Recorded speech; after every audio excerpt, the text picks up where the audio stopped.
When we went in, the beach had been taken.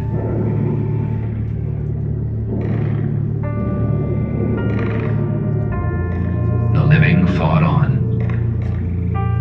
The dead forsaken.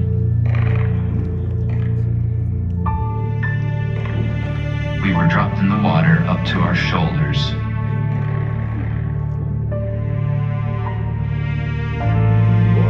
We waded in, a group of green soldiers.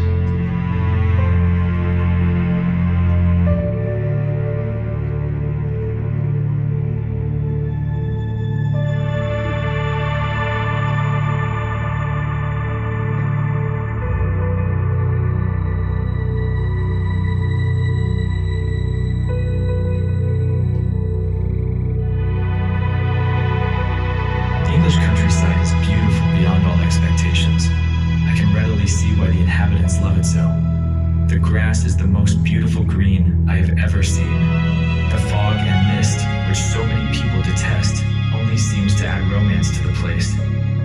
At that time, we didn't think we were slated for the invasion, and laughed at the time when we were marching down Liverpool streets. One limey said to another, "They're here to make the invasion. They really look tough, don't they?" The other replied, "Yes, and they will have to be."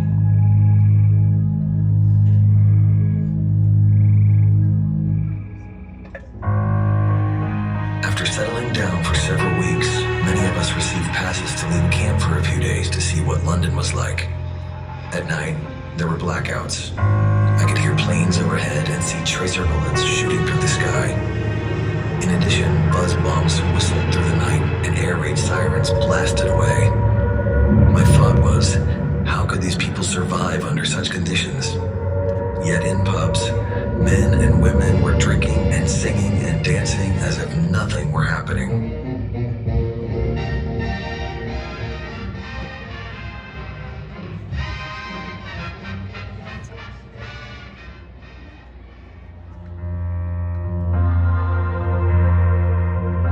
Everyone and everything, animals, fodder, furniture, schools, were all evacuated to make way for the US Army training in preparation for D-Day. The US Navy arrived in large numbers, bringing all kinds of landing craft with them.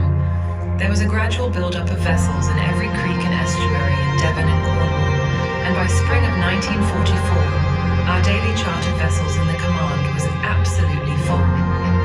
We saw in our signals and charts everything building up and felt the push must come soon.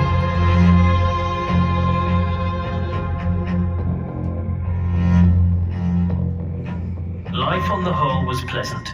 It was summertime at its best. The days were spent with a little training, mostly practice on our assault bikes. I and my mates would stroll, talking of home, parents, wives and sweethearts, and of the day that must surely dawn soon. We discussed our ideas of where it would be, but the burning question was, when? Around May 10th, a drastic move took place. The camps were sealed. Our training was over. The days that followed were strange, to be sure. The boys spent many hours playing cards. Some of us read books, any old thing to kill time, for we knew the day must be near at hand.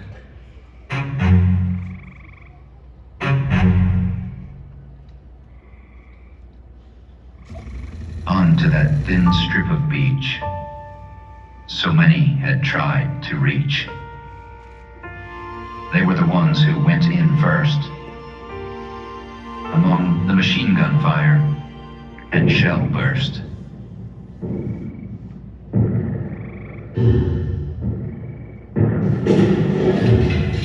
At the present time, our factory is 2 weeks ahead of schedule. But since war doesn't run on schedule, that is not too comfortable a margin. Most of the girls here have men in the service. I've told you about the little blonde bomber named Betty, with 3 brothers in the Air Force. She's wearing an aviation pin for a fourth, who isn't her brother. One of the jolliest workers here is the mother of 2 sons, one in the Navy, and the other enlisting this week under the new draft law.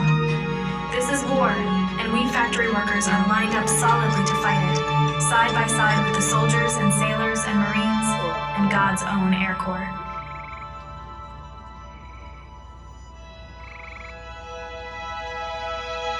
My dearest, darling wife, how are the B-25s coming along, darling? Every time I see one, I get a funny feeling and say to myself, maybe Dot has helped put that baby into the air. It's a wonderful feeling, darling.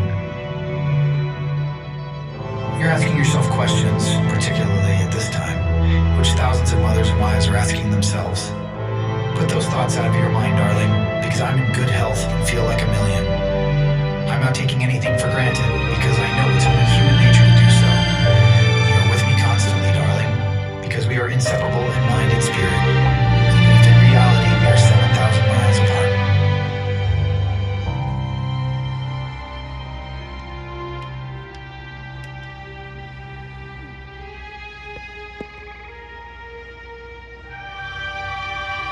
They went to watery graves, sinking under the waves. The water was red, red from the dead, red from the dying in agony crying.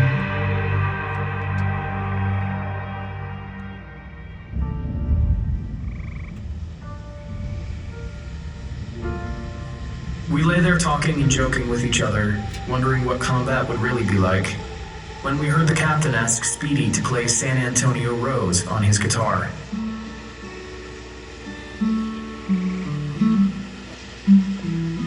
The music sounded good, and we listened as we went about our small chores. The rain kept falling harder and harder through an increasing wind until it was coming down in torrential sheets, and we thought for sure the whole operation would be called off. Suddenly, a runner poked his head through the tent opening and said, "This is it. Let's go."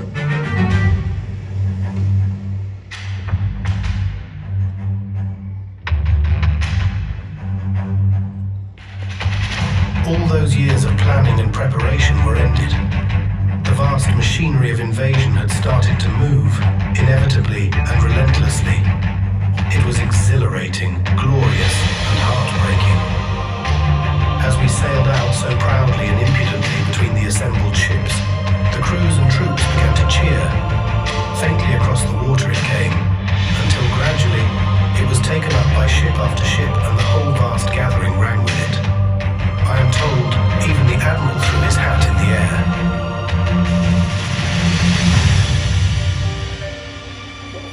The water was very, very rough. I carried 2 sealed envelopes. They were to be opened and read to the men at a certain time. One was from General Omar Bradley, and the other from General Eisenhower. I read the 2 letters as loud as I could to the men. Soldiers, sailors, and airmen of the Allied Expeditionary Force, you are about to embark upon the great crusade toward which we have striven these many months. The eyes of the world are upon you. The hopes and prayers of liberty-loving people everywhere march with you. I have full confidence in your courage, devotion to duty, and skill in battle. We will accept nothing less than full victory. Good luck, and let us all beseech the blessing of Almighty God upon this great and noble undertaking.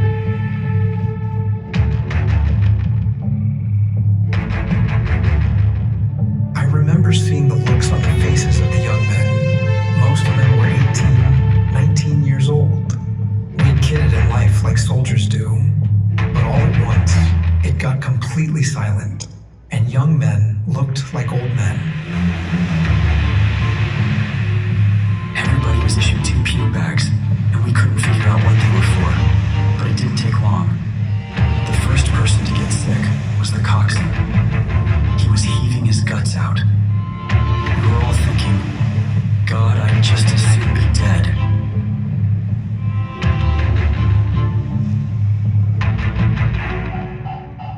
We piled into the glider, but foot space was very limited because of the cargo in the aisles. Everyone was very uncomfortable and there was little talking, which would last the entire trip. Everyone was deep in their own thoughts. I was seated behind the pilot so I would have a good view of things below. We all held our breath that the takeoff would be a good one. There was little to no talking, as the noise of the motors was deafening. I was trying to visualize what it would be like once we hit the coast. Would it be like the night jump into Sicily? Would I make it out of the door okay? Would I be shot down as I floated to Earth? Would my chute open?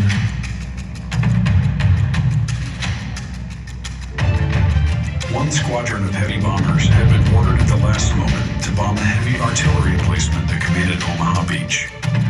The weather was lousy, but through the broken clouds I had a good look at the unbelievable armada of Allied ships. There didn't seem to be room in the ocean for another vessel.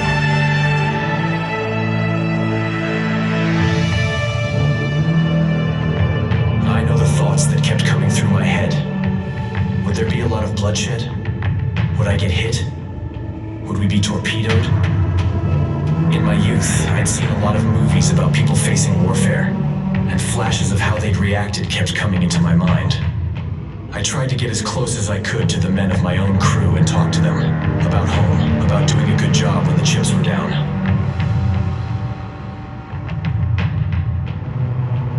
Don't let anyone ever tell you that you don't get scared.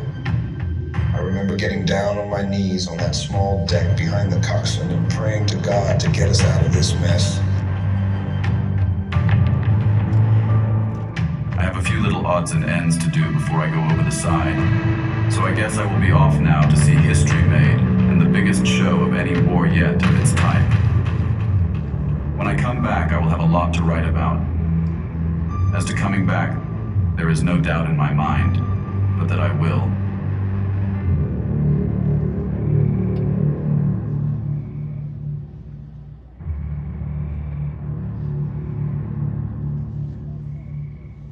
Those who made the land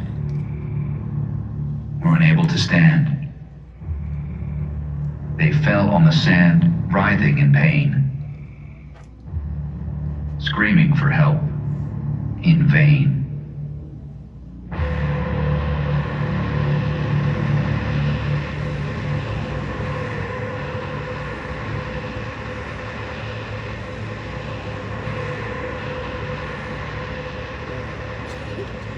Without warning,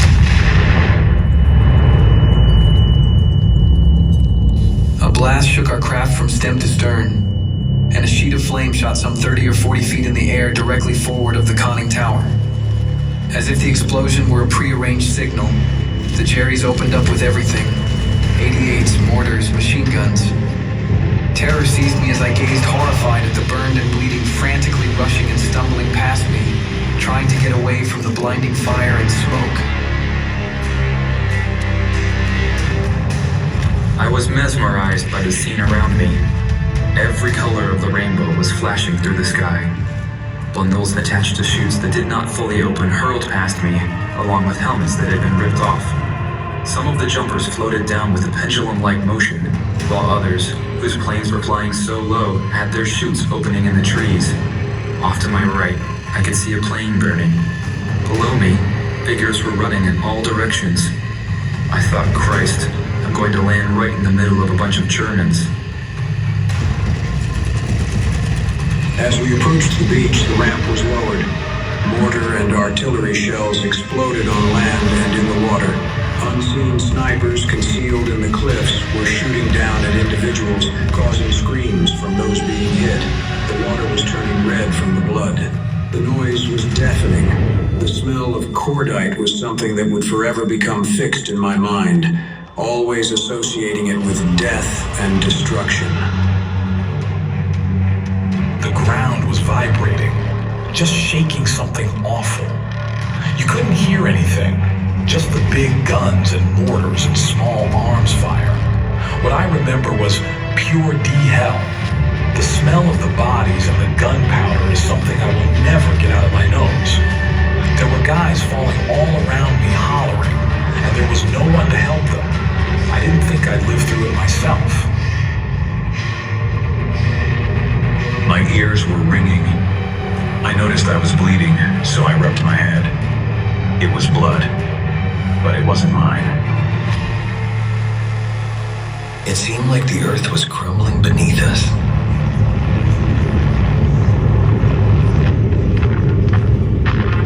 I kept thinking, is this the end of me? Will I ever see my family again?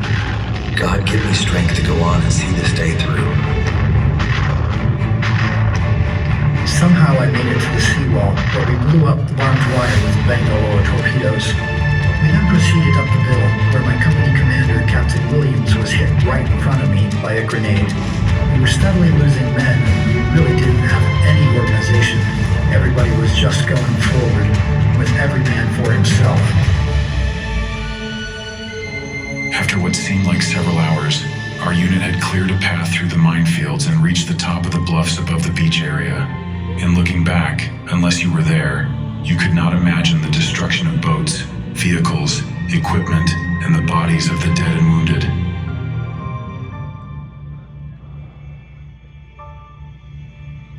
Every advantage was on the hill. They murdered our men at will.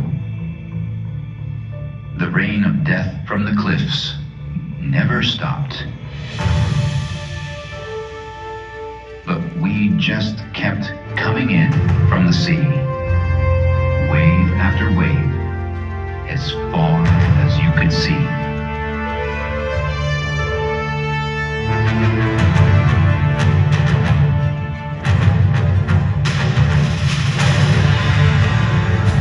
I worked my way to my assigned position, but it took me 4 hours to crawl those 200 yards. Soon I glanced back, and the sight I saw scared me. The infantry was no longer coming in, for the boats couldn't make shore because of the barrage the Jerrys were putting up. I figured then that I was done for, but I was wrong. I yelled finally when my boys came in, and grabbed their hands and held them. It was the greatest feeling I have ever experienced. With planes soaring overhead, big shells bursting on land and sea, and the beach littered with men and machines, I thought of the billions of dollars and thousands of lives being spent to wage war, and the tragic cost and horror of it all. At the top of the hill, we had to cross a minefield, after which we dove in for a counterattack, which never came.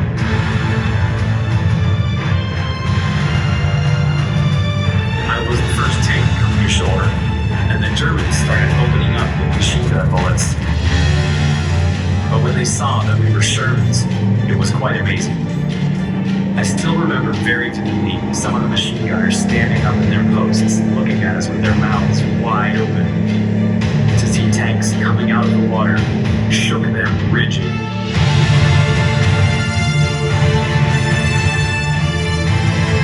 Another big wave of airborne infantry came over, in gliders towed by C-47s, and they started jumping out of the airplanes, and the sky was full of parachutes. It looked like a mushroom field. I don't know exactly where they were going, but it was a wonderful sight to see all those parachutes floating down through the air.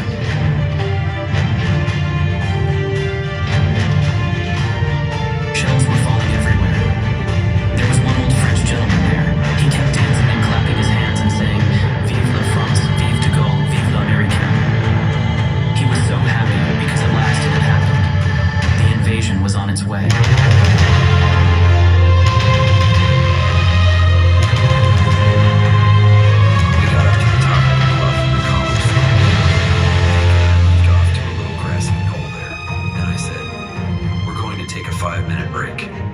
And I reached into my knapsack and brought out a bottle of Johnny Walker Red. So Hank and I sat on top of our first objective, had a nip of scotch and an apple.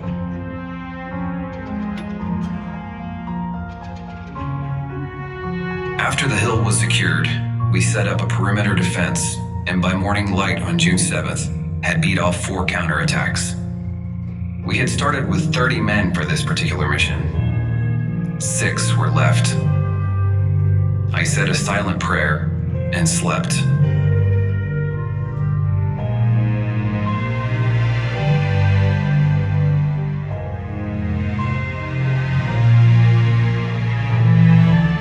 Sheer courage and determination, not believing they were done, dictated the victory that day. Others in the future will say, when they stand on that mighty height and look down on that thin strip of beach, I don't see how they ever did it. They fought for every inch of it. Up the sides of that fortified wall, over the tops of those cliffs so tall.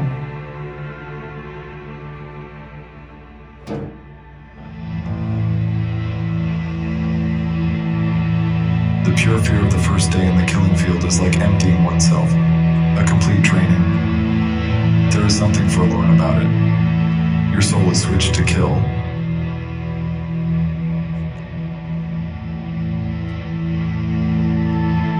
It could well have stood for Death Day, because that's what it meant for many of my friends. There were many heroic acts performed, and many good men gave their lives on a day that changed the course of history. I am proud and very thankful to God that I lived through that day.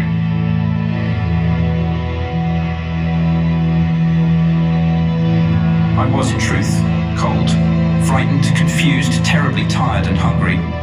Not a very brave young soldier. Before being swallowed up by the night, I reflected on the long, long day and consoled myself with the thought that if D-Day +1 was perhaps just a 10th as bad, I should have only had to survive a mere 10 possibilities of getting killed.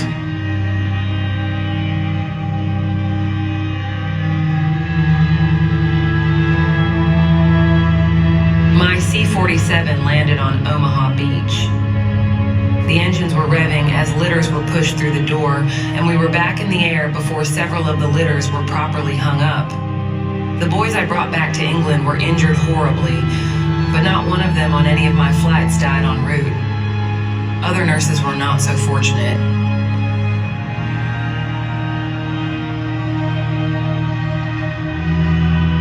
It was the greatest show on earth, and also the greatest sacrifice by the men who gave their lives for us. Only God knows why I was spared and not even wounded. I know I didn't deserve it.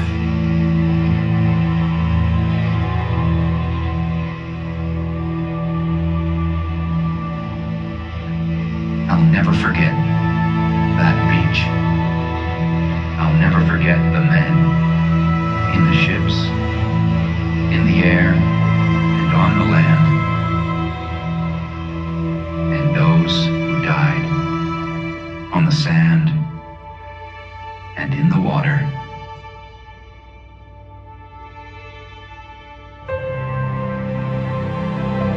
They lie now beneath thousands of white crosses and stars of David above the beach. Those wonderful soldiers who died so young.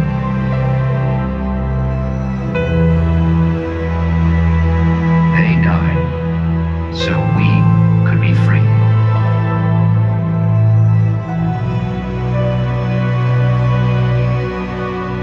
I have come to realize very deeply that that moment of D-Day marked a turning point of the 20th century. It was perhaps the most dramatic moment because it enabled the freedom of the world. There's something sacred about it. War is ugly, it's deadly, it's dirty. War is not a noble thing. You have to realize that in doing your duty, you've got to do things which are bestial. But I guess you've got to go through the muck to get to the shining hour. It had to be done.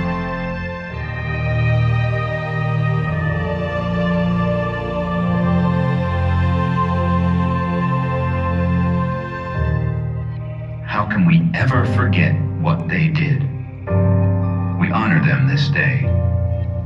We salute them, and we humbly beseech, dear God, bless the men who died on Omaha Beach.